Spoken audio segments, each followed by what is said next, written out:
The ground gave under my boot like frozen meat. I stopped 3 paces off the shuttle ramp and pressed down again. The surface compressed a full centimetre before firming up. A spongy, elastic pushback that had no business being under my feet. Rogue bodies, a dead rock. Planetary leftovers flung into interstellar dark during system formation and cooled solid over billions of years. I'd walked dozens in 12 years of retrieval work. Everyone rang hard under my heel like stamped concrete. This one flexed. "Surface is soft," I radioed back. "Bearing weight, but there's compression. Watch your footing." Grant grunted from the cockpit. He was running post-landing checks and cared about ground texture only if it threatened his skids. Behind me, Mick clomped down the ramp hauling the portable corer on a sling strap. His. He bounced on his heels at the bottom, testing the give, and shrugged. Mick had walked worse.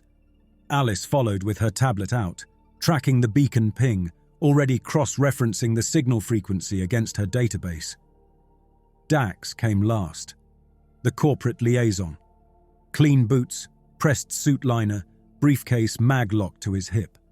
He looked like a man arriving at a conference, polished, relaxed, completely out of place on an uncharted rock in the interstellar gap between Corin and the Vald Straits. The job was straightforward. Beacon tag recovery. A distress-class transponder had been broadcasting from this rogue body in a stretch of empty space beyond any traffic lane or chart. Our tug, the Maslin, picked up the signal 12 days ago during a routine drift. Grant filed a claim. We confirmed the frequency was on the salvage registry, and Dax showed up 40 hours later with his briefcase and a smile that cost more than my annual retainer. Find the beacon, verify the source, pull the tag, file the return. My piece was the bodywork.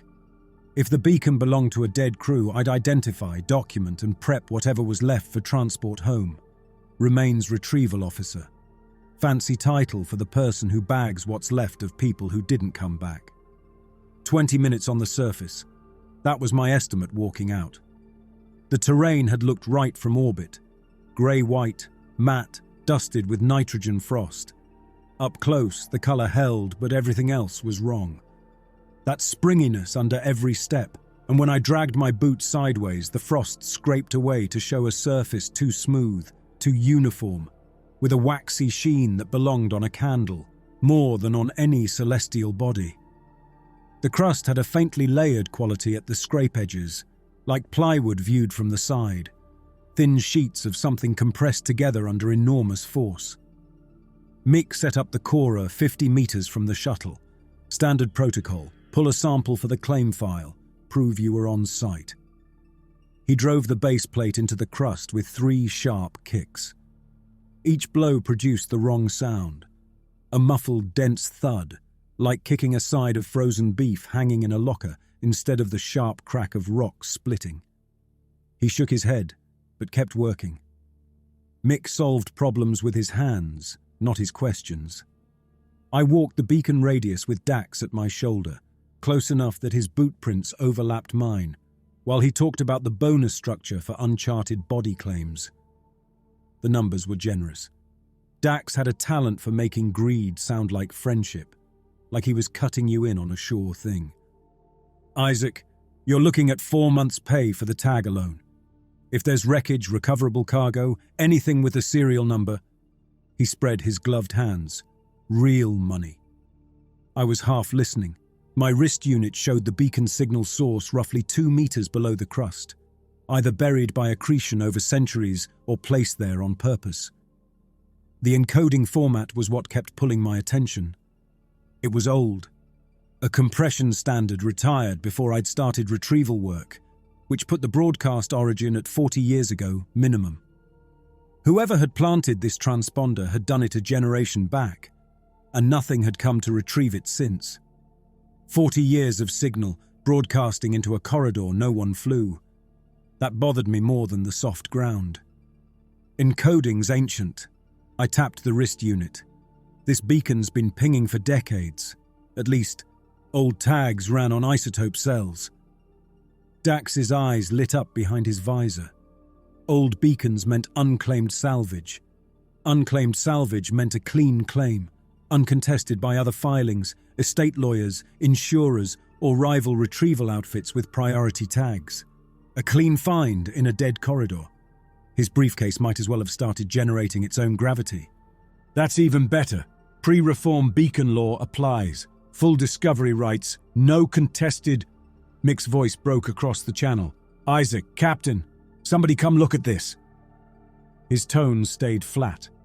That steady rigor cadence you heard when something didn't match his experience. His gum had gone still between his teeth by the time I reached him. I could see it through his visor, parked in his cheek, forgotten. The corer had punched its standard half-meter sample. The extraction tube lay on the ground next to the borehole, and the contents were wrong. From a rogue body you expect silicate dust, maybe carbon deposits if the thing formed near a gas giant. What sat in this tube was layered, but the bands ran parallel with uniform thickness, precise, machined-looking. Pale material alternated with strips of translucent gel, and between those, compressed into flat sheets by unimaginable pressure, were strata of calcium-white powder packed so dense it had fused into chalky stone. I picked up the tube and held it close to my helmet lamp, turning it slowly. The pale bands had grain, fibrous, striated. I'd handled enough remains in my career to recognize the structure. Connective tissue, tendons, the fascia that wraps around organs, the webbing that holds a body in its shape.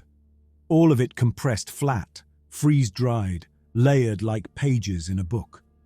The calcium bands had the fine, milled consistency of bone reduced to powder, then crushed under such pressure that the powder had re-solidified into something that only looked like rock. The translucent gel was what killed any natural explanation. Even spacing, uniform thickness, every band identical, running the full length of the sample like mortar between courses of brick. Applied, measured, intentional. Pull another one. 10 meters east.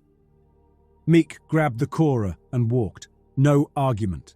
His superstitions ran toward action. Fix the problem, move, don't stand where something bad just happened. Alice had come up behind me. She took the tube from my hands and turned it under her own lamp, tracing the gel layers through the casing with her index finger. She was quiet long enough that I could hear Grant running systems checks through the open channel. Clicks and confirmations, routine, a world that still made sense. These layers aren't geological. She kept her voice controlled, but the cadence was off. Too even, like someone counting breaths between sentences. The spacing is uniform across the entire sample. The composition within each band is internally consistent. This is manufactured packing. Someone layered this material with cryopreservation gel between each stratum. Layered what material? She looked at me through her visor. The color had left her face in stages. First the lips, then the cheeks, until her skin matched the frost beneath our boots. Tissue, connective tissue, calcium powder from processed bone, and compressed lipids in the deeper bands. I can't determine species from a field sample, but the structure... She turned the tube again, lamp catching the gel. This is industrial-grade biopacking. This is how you store organic material for bulk transport. Millions of tons of it compressed under cryogenic stabilization. Mick's radio crackled. Second core is out, identical. Same layering, same gel, same density. 10 meters apart and they could be sections cut from the same roll. I crouched beside the borehole and scraped the frost off a wide patch of ground with the edge of my glove. Underneath the white crust, the surface was smooth, pinkish grey, with a waxy quality that dimpled when I pressed my thumb in. Like skin freeze-dried so long it had become leather. I pushed harder. The dimple stayed. A thumbprint pressed into the face of a world. The scale assembled itself in pieces I didn't want. If the composition held uniform across any real area, and the body measured 300 kilometers in diameter, our sensor reading on approach, then the volume of biological material compressed into this sphere was beyond any number I could hold in my head. The entire body, surface to core, was packed biological waste, an entire world built from processed dead. I was standing on someone, on a lot of someones, stacked and packed until the pile had enough mass to hold a shape. "How long until you have the tag?" Grant, flat with impatience. "I want off deck in 30. "Captain, we have a situation." Alice was already walking toward the shuttle, the sample tube cradled against her chest, like evidence she expected someone to take from her. "This body is not geological. The entire surface composition is processed biological material. We need to leave." He cut her clean. "Whatever it is, tag and go." Technically right. Our contract was the beacon. Identify, recover, depart. What this place was made of belonged on somebody else's desk. I was already looking past Alice toward the shuttle, and what I saw killed the timeline. The landing zone had changed. Where Grant had set the craft down on white frost over solid crust, a dark stain spread outward from each engine housing, wet-looking, glistening under our helmet lamps, growing at a rate I could track. The heat from the landing thrusters had thawed the top layer, cryogel breaking down, compressed tissue beneath it softening, darkening, going from freeze-dried leather to something slick and alive-looking. The frost around the skids was gone. In its place, a thin, greasy film caught light like oil on water, and the surface beneath it had changed color from pinkish gray to a dark, saturated maroon. The wet zone crept outward while I watched, a centimeter, two, expanding in a slow ring centered on the engine housings, where the heat had been greatest at touchdown. At the edges, the liquid gathered in faint ridges instead of pooling flat, following lines in the surface I couldn't see, tracing paths that might have been the compressed layers beneath, reacting to the thaw at different rates. "Mick, how much has the shuttle settled since landing?" He was already at the nearest skid, checking the depth mark he scratched into every strut at touchdown. Called it superstition. It was the most reliable instrument on the ship. He measured the difference with his fingers. 2 centimeters. Bit more. He crouched and touched the surface near the skid pad. When he lifted his hand, a strand of translucent material stretched between his glove and the ground, thinning and snapping like warm adhesive. He stared at the broken filament hanging from his fingertip. "That's not meltwater." From the ramp, Alice was calling something to Grant about enzyme structures in the gel, catalytic proteins, engineered breakdown agents. The fragments I caught made it worse. "This wasn't passive rot," she said. "It was engineered decomposition, purpose-built, designed to break down organic material at a molecular level, and probably synthetic seals too, anything with a carbon bond." Grant's responses came back clipped, already running fuel math against departure weight. Then a pause, and his voice dropped lower. "Is it under the ship?" "It's the ship, Captain. The film is on the skids. It'll be on the belly plates by now." Another pause, longer. I could picture him up there in the pilot's cradle, hands on the thrust controls, recalculating. Dax stood between me and the shuttle, very still, watching the dark, wet circle spread under the belly of the ship. I'd expected panic from him.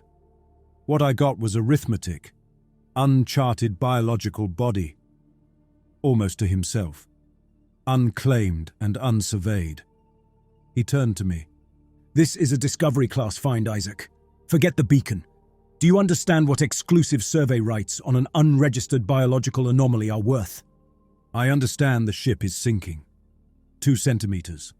It was less 5 minutes ago." That moved him. He turned and walked to the ramp, but not fast, the stride of a man already deciding which samples to secure and how to frame the filing. He reached the shuttle and disappeared inside. I heard him ask Alice about sample preservation protocol. I should have followed him up the ramp. Instead, I went back to the first core sample, still lying beside the borehole where Alice had set it down. I picked up the tube and held it flush to my helmet lamp, turning it, studying the gel bands one more time. Looking for something specific, maybe. Looking to be wrong. One of the translucent strips had cracked during extraction. A fracture ran diagonally across the gel and embedded in the break, pressed into the material like a leaf in amber, was something small, dark, and angular. I brought the lamp as close as the casing would allow. A tooth. Lower premolar by the shape.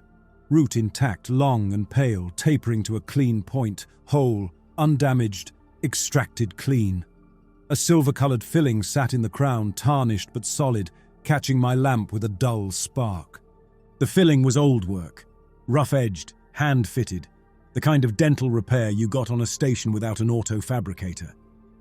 Somebody had sat in a chair with his mouth open, while a person with steady hands packed amalgam into the cavity and smoothed it down. That person had lived somewhere, had eaten meals, brushed his teeth or didn't, had a name and a last shift and a walk home that he thought would lead to another day. And then he'd been processed, compressed, gel-packed and frozen into a ball of waste 300 kilometers wide, thrown into a shipping corridor no one used, and left to broadcast a signal nobody answered for 40 years. Behind me, the shuttle settled another centimeter into what used to be someone. I pocketed the tooth and walked back to the shuttle. The ramp was wet. A film of dark liquid had crept up the corrugated treads while we'd been working, and each step up left a boot print that filled in behind me, like the surface was reclaiming what I'd displaced. Inside, the argument was already underway. Grant wanted off the ground. He'd run his numbers and the window was closing. Every minute of residual engine heat softened the crust under the skids, and the deeper the shuttle settled, the more thrust he'd need to break free, which meant more heat, which meant more softening. A trap that built itself. Alice wanted time to document the composition before they left, because no one was going to believe a verbal report about a planet made of compressed dead.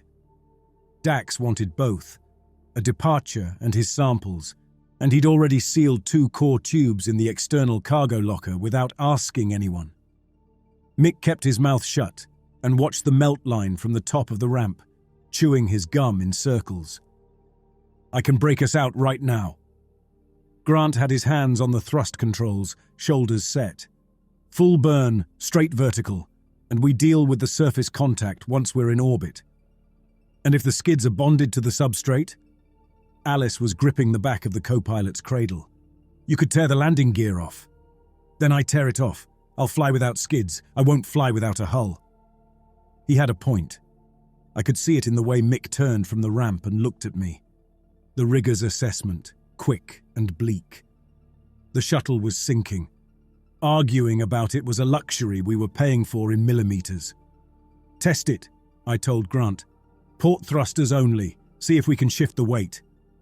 He fired the port maneuvering jets in a 2-second burst. The shuttle's nose lifted, maybe a degree, enough to send loose equipment sliding toward the stern.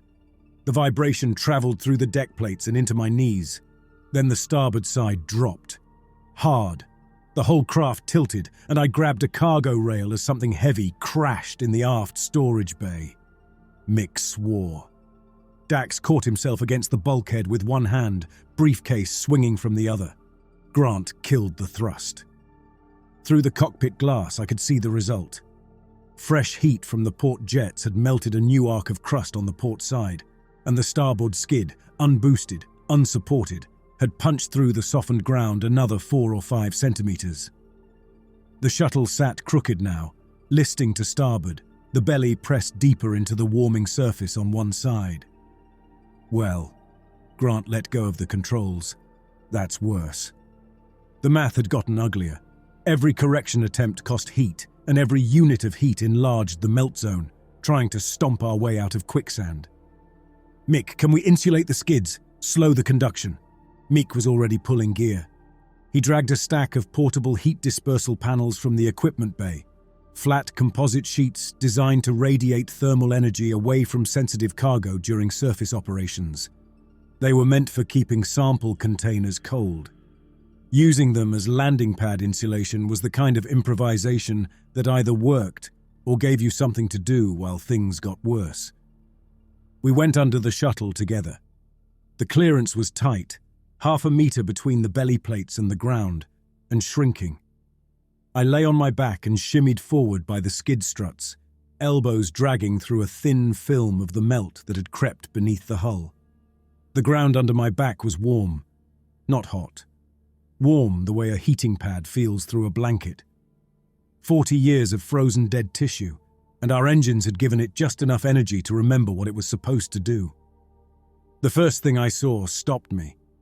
The underside of the hull was coated. A translucent film, thin but continuous, covered the belly plates from the forward engine housing to the aft cargo doors. It had a faintly amber tint and a wet sheen that caught my helmet lamp and threw it back diffused, like light through wax paper. The film was thickest around the bolt heads and seam lines where the belly plates joined. It had found every crack, every joint, every place where two pieces of metal met with sealant between them, and concentrated there. At the edges, where the film met bare metal, it tapered to a feathered margin that seemed to be advancing, creeping outward along the hull. I pressed my glove flat against the film. Warm. Distinctly warm. Warmer than the hull metal beneath it, as if the film itself was generating heat. The surface had a tacky give, like half-set adhesive, and when I pulled my hand away, strands of the material bridged the gap between my glove and the hull, stretching thin before they snapped. Mick had crawled up beside me. He scraped a patch of the film off with his utility blade and held it up. The material sagged from the blade edge in a long, translucent ribbon, still warm, still stretching under its own weight. "Get Alice." She wouldn't come under the shuttle. Not enough clearance for 3, and the gap was narrower than it had been 10 minutes ago. Mick backed out and handed her the blade with the film sample draped over it. I stayed underneath, wedging dispersal panels between the skid pads and the surface, trying not to think about the fact that the ground I was lying on was body temperature and sticky. The panels went in, 4 under each skid, stacked and angled to redirect heat sideways instead of down. It was like putting coasters under the legs of a table that was sinking into a swamp. Better than nothing. Probably not much better. By the time I crawled out, the melt zone had expanded again. What had been a dark ring around the engine housings was now a shallow lake, maybe 2 centimeters deep, stretching 10 meters from the shuttle in every direction. Dark liquid, maroon going to brown, with a surface sheen that moved in slow, oily currents. A body this small has neither atmosphere nor tides to drive currents. The vacuum-stable gel moved on its own, and it moved toward heat, pooling thicker around the shuttle's belly, gathering in the depressions left by our boot prints, creeping up the ramp treads where I'd walked minutes ago. Alice came down the ramp with the film sample on a sealed lab tray. Her face had a quality I'd seen in people processing very bad news, composed on the surface, crumbling at the margins. "The film is enzymatic." She held the tray where I could see it under my lamp. The ribbon of material had continued to stretch on its own, sagging lower, thinning at the center. Catalytic proteins, engineered to attack carbon-carbon bonds, organic tissue primarily, but also polymer-based seals, adhesive compounds and some flexible alloy coatings as a secondary target. It's eating the ship. It's processing the ship. There's a difference, and the difference matters. Decomposition is passive, bacteria breaking material down over time. This is active. These proteins are designed to disassemble molecular bonds in a specific sequence. They work fast, they work warm, and... She turned the tray slightly. The ribbon stretched another centimeter under its own weight. They're exothermic. The breakdown process generates heat as a byproduct, which melts more crust, which releases more enzymes. A system that fed itself, designed to run to completion once started, accelerating as it went. We had touched down on a machine built to consume its own cargo, and our engine heat had turned the key. How fast? I don't know. The rate depends on available substrate and ambient temperature. Right now the process is still ramping up. The surface enzymes are fresh out of cryo, working slow. But every minute they're active, they warm the layer beneath them, and that layer has its own enzyme load waiting to thaw. I looked at the melt zone. The maroon lake was 3 centimeters deep now. At the shuttle's starboard skid, where the sinkage was worst, the liquid lapped against the lower hull plates in small, sluggish waves, each wave leaving a fresh coat of film on the metal when it receded. How long do we have? I don't know that either. Hours maybe, less if the deeper strata thaw faster than the surface layers did. Mick had gone back inside. I found him at the external cargo locker panel, staring at the status display. 2 sealed sample containers showed green, Dax's cores, locked and mag clamped. He loaded them while we were under the hull. Mick didn't look at me. Both cores, full seal, climate-controlled containment. I found Dax in the passenger bay, sitting with his tablet on his knee, composing something. He looked up when I came through the hatch and had the decency not to smile. Jettison the samples. Those cores are packed with the same enzyme system that's eating our hull. You sealed live catalytic material inside our cargo bay. Inside climate-controlled containment rated for biohazard transport, which is exactly what it's designed for. He set the tablet down. Listen to me. What's on this body, the engineering, the scale, the bioprocessing technology, this is the most significant material discovery in decades, maybe ever. One clean sample, properly documented, is worth more than the beacon, more than the salvage claim, more than this ship and everything on it. I'm trying to make sure we don't walk away empty-handed. We're not walking away at all if the ship sinks. Then we should leave. I agree. Lift off, take the samples, file the claim in transit. Everyone wins. He believed it. That was the thing about Dax. Every word was sincere, every calculation transparent. He'd taken the facts of our situation and processed them through a filter that converted everything into opportunity. The mire was eating our ship, and he saw a patent. The ground was a mass grave, and he saw exclusive survey rights. His clarity was genuine, and it was monstrous. I left him there.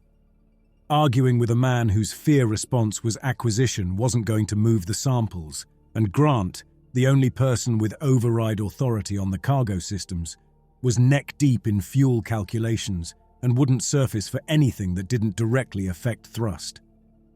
The next hour was slow and grinding. I checked skid sinkage every 10 minutes.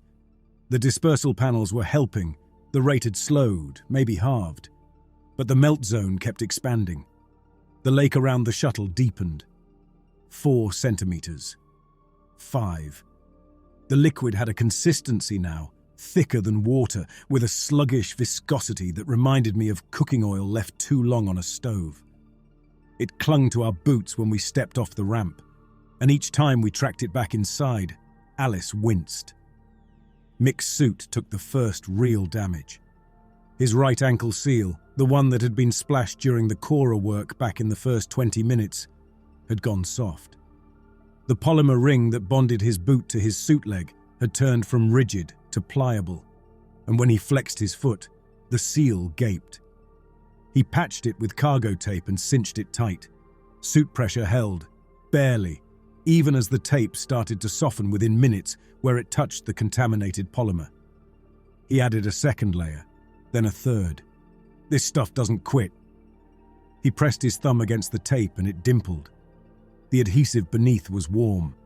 I checked my own seals. The gloves were the worst. I'd touched the hull film, touched the ground, handled the sample tube. The fingertips of both gloves had a faint tackiness that hadn't been there at landing, and the material between my right thumb and index finger had thinned enough that I could feel heat leaking out through it. Still holding. Barely. Alice stayed inside, running what tests she could with the shuttle's limited lab kit. Her findings came in fragments, delivered to whoever was nearest, each one a small worsening. The enzymes were temperature-gated. They worked faster as they warmed, and they generated heat as they worked. A ratchet. The cryogel that separated the tissue layers wasn't just packing material. It was a delivery medium, saturated with dormant catalytic agents that activated on thaw. Every layer of this body was its own self-starting digestion system, waiting for warmth. Whoever built this wanted it to process itself, she told me from the lab bench, her hands resting flat on either side of a sample slide she'd been staring at for 20 minutes. Once the crust breaks and heat gets in, the whole structure is supposed to liquefy, top to bottom, into slurry. Why? Transport. You can't pump solids through a pipeline. You can pump liquid. She looked up. This is an industrial waste body, Isaac. A holding tank built to store and move bulk dead material, not a grave. Someone was supposed to come back for this, thaw it, liquefy it, pump it into tankers and haul it somewhere for reprocessing. The enzymes are the mechanism. They're the machine that turns the solid back into something movable. The tooth in my pocket pressed against my hip through the suit lining. Somewhere in that machine, between the connective tissue and the bone powder and the carefully spaced gel layers, there'd been a person. Processed, compressed, packed, and filed under bulk transport. Alice had enough to carry. About 40 minutes after the test thrust, the quarantine signal started. Grant caught it first, a low-frequency pulse on the comms array, coming from beneath us. Deep beneath us. The signal originated somewhere in the compressed strata, hundreds of meters down, repeating at 8-second intervals. He piped it through the cabin speakers. The sound was heavy, structural, like a hammer striking a foundation wall far below. I looked at the deck. The melt hadn't penetrated the hull, the belly plates were still holding, but the vibration of the signal passed through the metal and the liquid beneath it, as if the shuttle were a drum skin laid over whatever was waking up down there. That's not geological. Grant's hands hovered over the comms controls. That's a broadcast. Alice came forward and studied the frequency. Her face changed. Containment protocol. Old format, pre-reform, same era as the beacon encoding. It's an automated warning. Contamination perimeter, do not approach. Contents under quarantine. It's telling us to leave. It's telling everything within range that this body is sealed material. The signal went active because we triggered the enzyme cascade. The system knows the crust has been breached. She traced the signal pattern on the display, her finger following the repeating pulse. There's a secondary channel embedded in the carrier wave. I can't decode it fully, but the header structure looks like an escalation protocol. If the warning doesn't prevent removal of material from the surface, the system is authorized to respond. Respond how? I don't know. The protocol headers reference thermal sterilization and substrate denial, but I can't tell if that's a description of capability or a bluff built into the warning to scare people off. The pulse kept going. Every 8 seconds, through the floor, into my feet.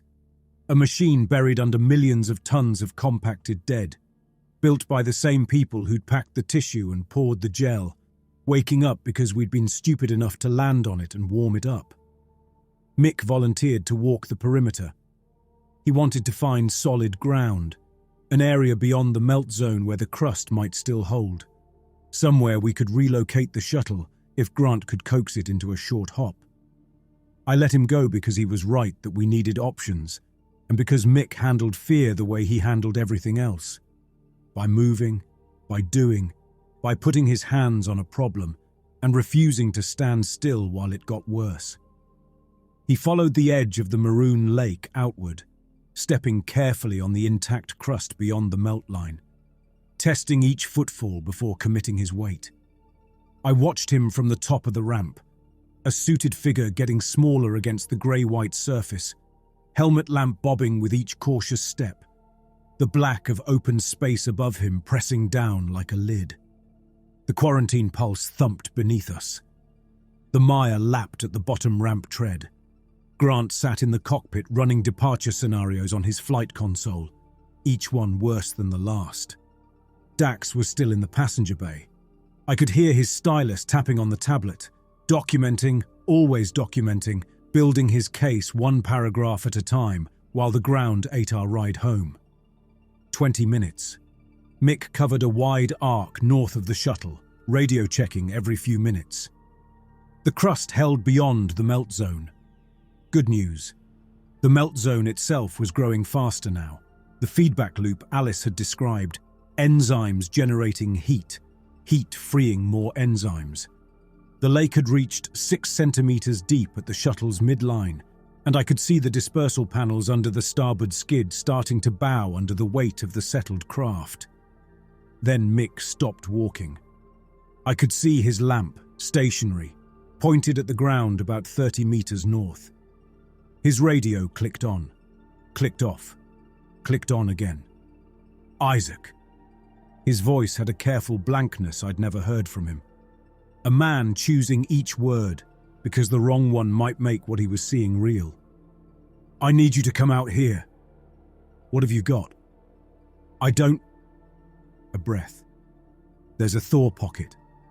The melt went deeper here, I don't know why. Maybe a vent or a thin spot in the crust. It's opened up a depression, maybe 2 meters across. The layers are exposed in cross-section along the walls, like a cutaway. Mick, what's in it? A suit. An old suit buried in the substrate. It's half fused into the wall of the pocket. The legs and one arm are part of the tissue matrix, like it grew around him. Another breath, longer. The helmet's intact. Faceplate is fogged and cracked, but I can see through it. He stopped transmitting. 3 seconds. 5. The quarantine pulse counted the silence. There's a face in there, Isaac, and the chest is moving. Grant came on the channel before I'd taken a step. Nobody is walking out there. Nobody. We are lifting off in... There's a person in the ground, Captain. There's a process in the ground, Isaac. Alice just told us what this surface does. Whatever Mick found, it's substrate. It's material. It's been in there for decades. The chest is moving. Silence on the channel. The quarantine pulse filled it, that deep structural thud every 8 seconds. I could hear Alice breathing on an open mic. Dax's stylus had gone quiet. 12 minutes. Grant's voice had changed. The anger was still there, but underneath it something had shifted. A man recalculating around a variable he'd rather not have. I'm lighting engines in 12 minutes. If you're on the ramp, you're coming home. If you're in a hole 30 meters out, you're staying. I stepped off the ramp into the mire. The surface had changed since I'd last stood on it. What had been firm crust with a wet film was now a membrane.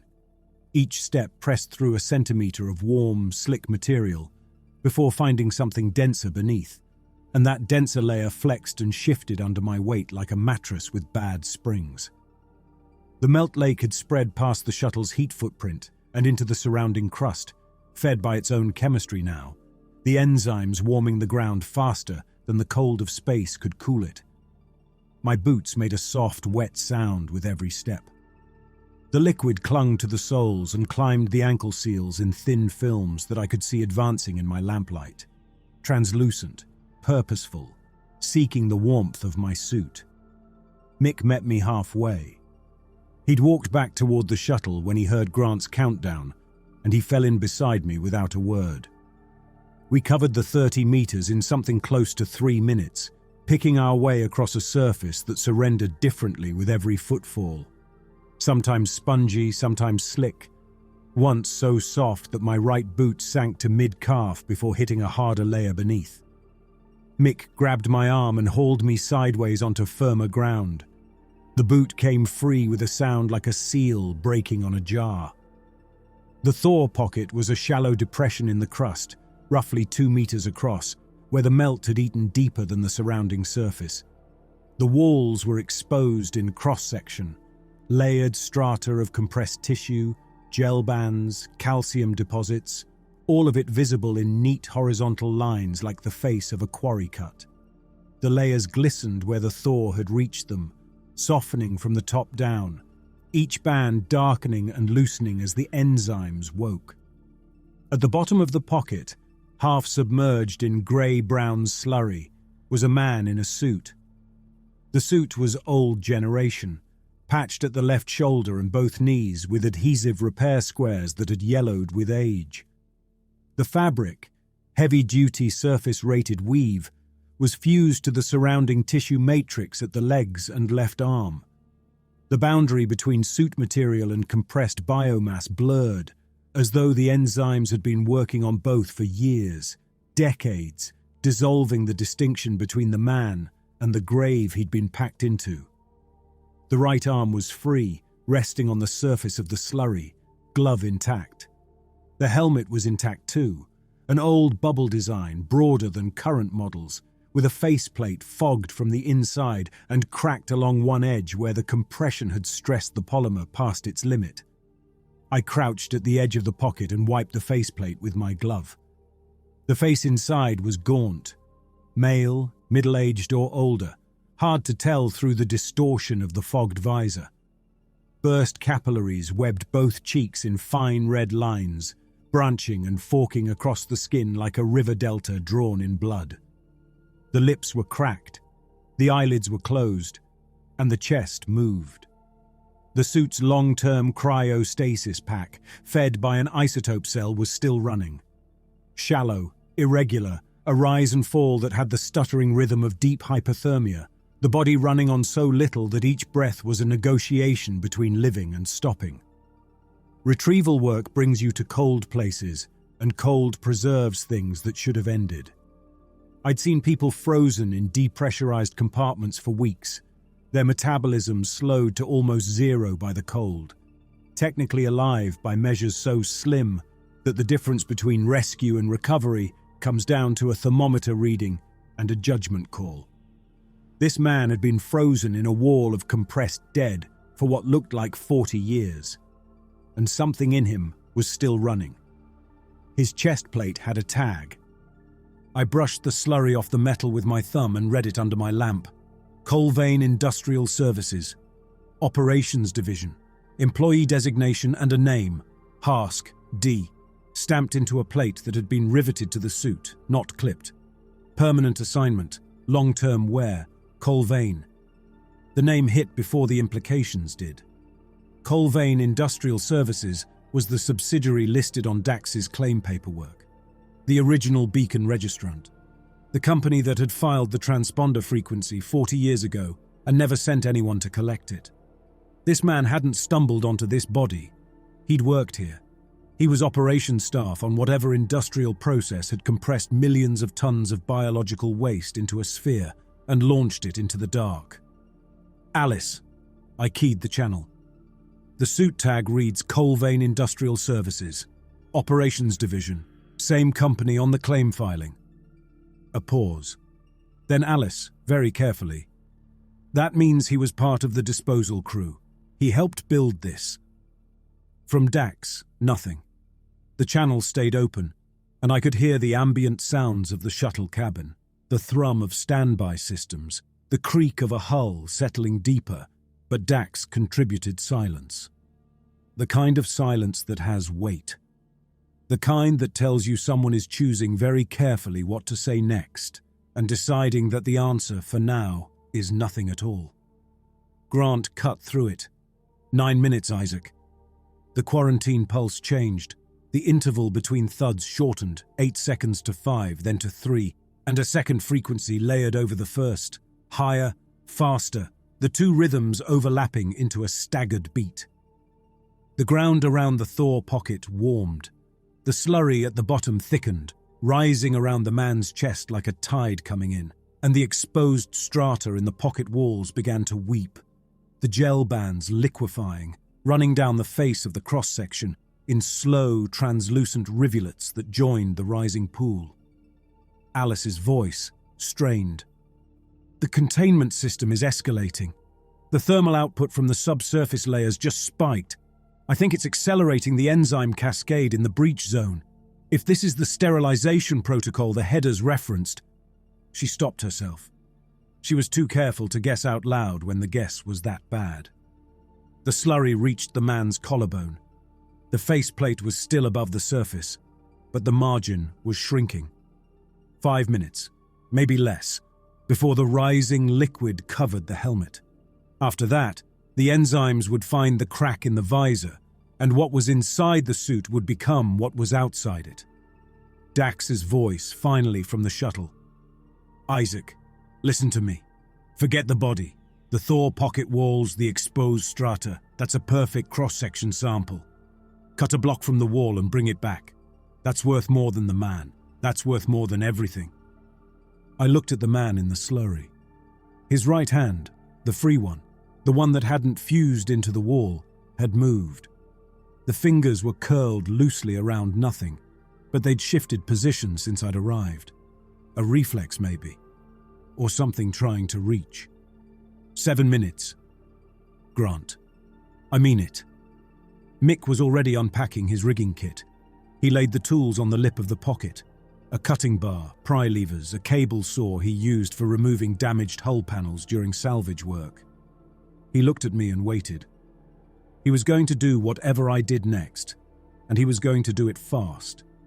And he wasn't going to ask whether it was smart. The man's eyes opened, clouded. The pupils were blown wide, the whites gone to a deep jaundiced yellow, and the irises, whatever color they'd been, had faded to a pale, washed-out grey. Dead eyes by every measure I knew. Eyes that had been frozen and thawed and frozen again over years in the dark. But they tracked. They found my faceplate, locked on and held. Behind the fogged visor, the cracked lips moved. The old suit's radio was dead. If he was making sound, it stayed inside the helmet with him. I picked up the cutting bar. We worked from the right side, where the suit was least fused. Mick drove the pry lever into the gap between the suit's leg and the surrounding tissue matrix, and the material resisted. Tough, fibrous, bonded at the molecular level by years of slow enzymatic cross-linking. He leaned on the lever and the gap widened with a tearing sound, wet and structural, like ripping apart a joint of meat that had been left to set in gelatin. I followed with the cutting bar, slicing through the strands that bridged the gap, connective fibers, some clearly from the compressed strata, others that might have been from the suit lining, others that I chose to believe weren't from the man inside. The slurry was at his chin. We moved to the left arm, the harder side. The fusion here was deeper. The suit fabric had been fully absorbed into the tissue wall, and what came away when Mick pried wasn't cleanly suit or cleanly substrate. It tore in sheets that wept dark fluid, and the edges of the tear had a grain to them, like muscle fiber, like something that had once been alive and organized and was now halfway to being soil. Mick's pry lever snapped. He grabbed the cable saw, looped it behind the man's fused shoulder, and pulled. The saw bit into the matrix, and the material parted in slow, reluctant inches. 4 minutes. Grant, running his own countdown like a man who'd already decided the outcome and was just waiting for the clock to confirm it. The legs came free last. Mick and I each took a side and pulled, bracing our boots on the lip of the pocket, hauling against the grip of the mire. The man's body came out of the wall, the way a tooth comes out of a jaw, sudden after long resistance, trailing roots of material that snapped and fell away. He weighed less than he should have. The suit was bulky, but the body inside it had been reduced by years of slow enzymatic erosion. Muscle mass gone, fat gone, leaving a frame of bone and tendon inside a shell of old fabric. I got him over my right shoulder. His free hand hung against my back, fingers brushing my suit between the shoulder blades, and even through 2 layers of material, I could feel the cold of his skin and the faint, wrong warmth of the film that coated him. 30 meters back to the shuttle. Every step was a negotiation. The surface that had been merely soft on the walk out was actively pulling now. My boots broke through the membrane with each footfall, and the mire gripped the soles, releasing with a sucking reluctance that added a half second to every stride. Mick walked ahead, testing the path, steering me around spots where the crust had collapsed entirely into open pools of dark slurry. The quarantine pulse hammered beneath us, 3-second intervals, the ground vibrating with each thud. 20 meters, 15. My right boot sank deep and I stumbled, catching myself on one knee, the man's weight shifting on my shoulder. Mick grabbed my arm and pulled me upright. The mire had left a dark, wet stain on my knee seal, and I could feel the material there starting to soften. The ramp. Mick hit it first and turned to haul me up the last 2 steps. The corrugated treads were slick with the film, and my boots skidded once before gripping. Inside the cabin, I laid the man on the deck between the cargo rails, and Mick hit the ramp controls. The ramp rose, shedding a curtain of dark liquid off its lower edge as it sealed. "We're in." Grant fired the engines. The thrust hit like a gut punch. Full power, no graduated ascent, the kind of departure that cracks landing gear and warps strut mounts because the pilot has decided that structural damage is cheaper than another second on the ground. The shuttle screamed. The deck tilted. Something in the aft bay broke loose and crashed against the bulkhead. The craft lurched upward, and from beneath the hull came a sound, a long, wet, tearing separation. The mire releasing its grip on the belly plates in one catastrophic peel, like skin being stripped off fruit. Then we were climbing. The thrust steadied. The vibrations smoothed from violence to the familiar deep rattle of a hard-burn climb, even though we were punching through vacuum above a sea of waste, and the rattle came from the shuttle's damaged frame, flexing under the load. I looked through the nearest viewport. Below us, the landing zone was collapsing. The melt lake had become a crater, a dark, churning depression where the crust had given way entirely, the slurry pouring inward from every edge, filling the hole where our ship had sat. Vapor vented from it in thin, fast plumes. The vapor caught our running lights and glowed faintly amber before the distance swallowed it. The crater closed over itself as we climbed, the surface sealing like a wound scabbing, and within a minute the landing site was indistinguishable from the rest of the grey-white crust, as if we'd never been there, as if the body had swallowed what we'd given it and gone back to waiting. The quarantine signal faded at 300 kilometers. One moment it was there, that structural pulse in the deck plates, that heartbeat, and then it dropped below the comms threshold and was gone. Inside the shuttle, the quiet that replaced it was worse. The man lay on the deck. Hask, D, Colvane Industrial Services, Operations Division. His suit was torn open where we'd cut him free, and the skin beneath was mottled in shades of grey and purple, bruised from collarbone to waist. Threaded through the bruising, running in fine, dark lines across his chest and down both arms, were channels, too regular to be veins, too shallow to be deep vasculature. They branched at precise angles, forking and reconnecting in geometric patterns that had been bored into the subcutaneous tissue by the same enzymes that had fused his suit to the wall of his grave. The lines had the look of circuitry printed on skin. Alice crouched beside him and traced one channel with her fingertip, following it from his sternum to his left wrist, and her hand was shaking. He was breathing. His eyes were open, tracking the overhead lights in slow, drifting passes, and his mouth moved behind the cracked faceplate. We'd left the helmet on. No one had wanted to be the one to remove it, to break that last seal between him and the air we were all breathing. I sat on the deck beside him. My suit gloves were coated in the translucent film from the mire. Both hands, wrist to fingertip, a layer so thin it was almost invisible, except where it caught the cabin light and threw back that faint amber sheen. My right glove seal had gone soft. The polymer was warm and pliable where it should have been rigid, and when I flexed my fingers, I could feel the material stretch in ways it was never designed to. The film was working. On my gloves, on the deck plates where we'd tracked it in, on the ramp mechanism where the mire had coated the treads. It was inside the ship now, and the ship was a sealed environment with a 14-day transit to the nearest corridor station. Dax sat in the passenger bay, sealed core cases braced against his knees. Sealed, mag-locked, climate-controlled. His 2 core samples secured while the rest of us had been under the hull and in the mire and carrying a man out of a grave. He was composing on his tablet again, the stylus moving in quick, precise strokes, and his face had the focused calm of a man who'd gotten exactly what he came for.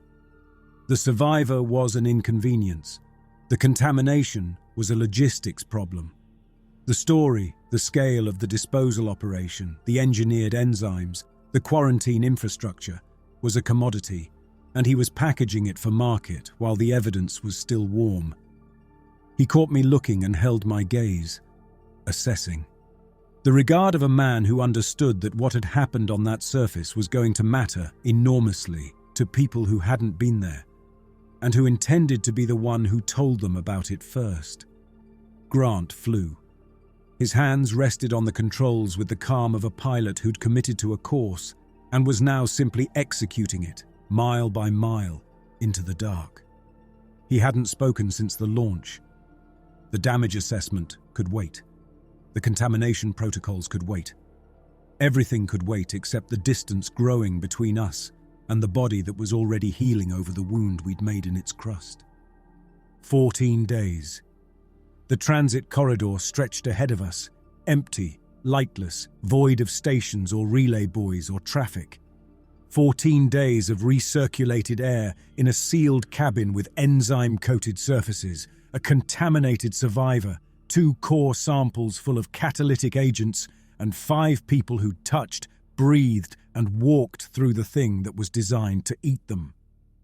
The man on the deck moved his hand. That same right hand, the one that had been free in the Thor pocket, the fingers that had curled and shifted while we worked to cut him loose. His arm lifted an inch off the deck, trembling, and his fingers extended toward me, reaching, or grasping, or just spasming. I had no way to know. I took his hand. The glove was cold. The grip that closed around my fingers was weak but deliberate, and he held on. His mouth was still moving behind the cracked faceplate. I leaned closer, turning my head, putting my ear near the visor where the crack ran along the edge.